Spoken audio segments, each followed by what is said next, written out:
Imagine کریں ایک ایسی جگہ جو ہزاروں سال تک صرف ایک قصہ سمجھی جاتی رہی، ایک ایسی دنیا جسے دنیا کا اٹلانٹس آف دا سینڈز کہا گیا۔ فزیالوجی کہتی ہے کہ انسان ہمیشہ ان چیزوں سے ڈرتا بھی ہے اور متوجہ بھی ہوتا ہے جو اس کی آنکھوں سے اوجھل ہوں۔ قرآن پاک میں ایک ایسی قوم کا ذکر ہے جس نے اپنی طاقت اور آرکیٹیکچر سے پوری دنیا کو مات دے دی تھی، قوم عاد۔ لیکن سوال یہ ہے کہ کیا ان کا وہ عظیم الشان شہر ارم واقعی زمین پر تھا یا یہ صرف ایک کہانی تھی؟ صدیوں تک آرکیالوجسٹ نے عمان اور سعودی عرب کے تپتے ہوئے ریگستانوں میں ارام کو تلاش کیا۔ 1930 میں ایک مشہور ایکسپلورر برٹرام تھامس نے اس شہر کی تلاش میں رب الخالی کا سفر کیا۔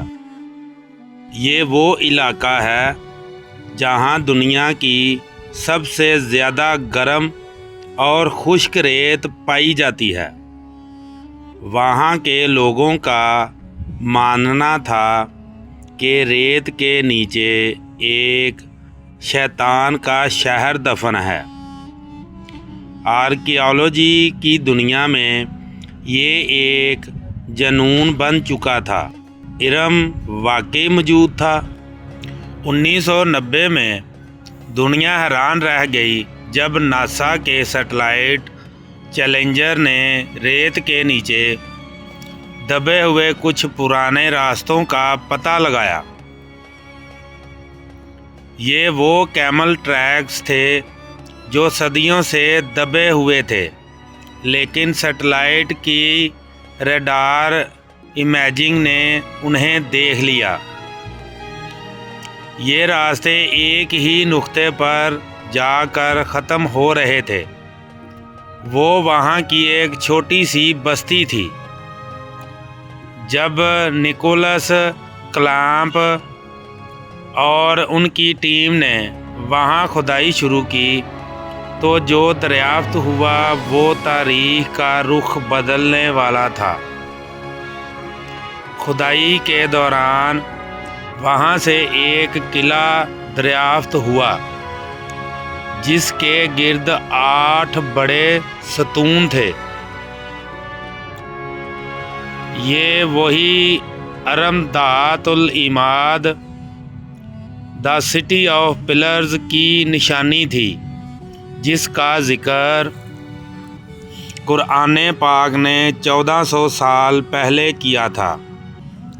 ماہرین نے دیکھ کہ یہ شہر اچانک تباہ ہوا تھا۔ فزیالوجی کے مطابق قوم عاد کی سب سے بڑی غلطی ان کا اپنا غرور تھا۔ انہیں لگتا تھا کہ ان کے یہ ستون کبھی نہیں گریں گے، لیکن جیولوجی بتلاتی ہے کہ زمین کے نیچے پانی کی ایک بڑی تالاب پھٹنے سے پورا شہر زمین میں دھس گیا۔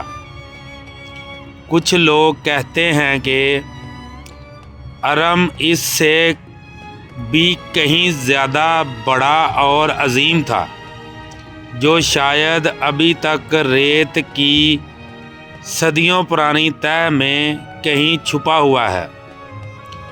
قرآن پاک نے کی مثال ایسے دی جس کی مثال دنیا میں نہیں تھی۔ کہا تھا آرکیالوجی صرف پتھر تلاشتی ہے، لیکن یہ داستانیں ہمیں انسانی فطرت اور اس کی حد یاد دلاتی ہیں۔ ارم مل چکا ہو یا نہیں، اس کا سبق آج بھی زندہ ہے۔ اگر ہسٹری آپ کو اچھی لگتی ہے تو میرے اس چینل آسان تاریخ کو سبسکرائب، لائک، شیئر ضرور کریں۔